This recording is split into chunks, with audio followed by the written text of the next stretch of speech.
1 Pierre 4. La Bible du semeur.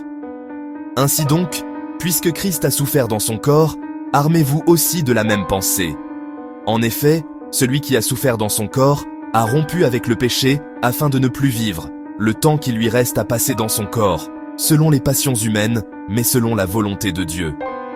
C'est bien assez, en effet, d'avoir accompli dans le passé la volonté des païens, en vous adonnant à la débauche, aux passions mauvaises, à l'ivrognerie, aux orgies, aux beuveries et aux dérèglements associés aux cultes idolâtres.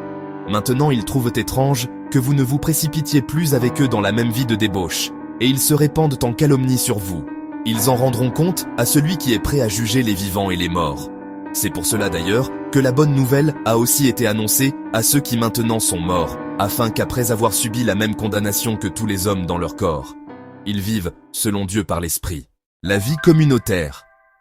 Au service les uns des autres. La fin de toute chose est proche.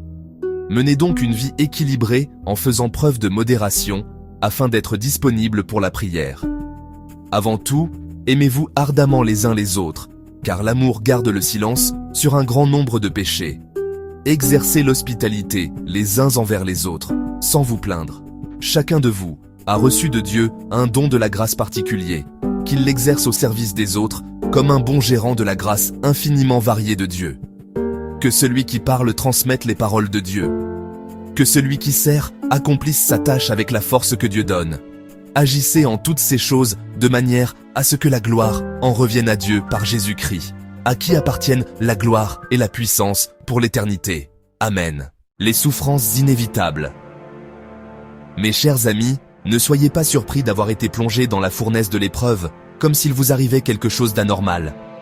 Au contraire, réjouissez-vous, car vous participez aux souffrances de Christ, afin d'être remplis de joie quand il paraîtra dans toute sa gloire. Si l'on vous insulte parce que vous appartenez à Christ, heureux êtes-vous, car l'Esprit glorieux, l'Esprit de Dieu, repose sur vous. Qu'aucun de vous n'ait à endurer une punition parce qu'il aurait tué, volé ou commis quelque autre méfait, ou encore parce qu'il se serait mêlé des affaires d'autrui. Mais si c'est comme chrétien qu'il souffre, qu'il n'en éprouve aucune honte, qu'il fasse, au contraire, honneur à Dieu en se montrant digne de ce nom. Maintenant a lieu la première étape du jugement. Il commence par le temple de Dieu.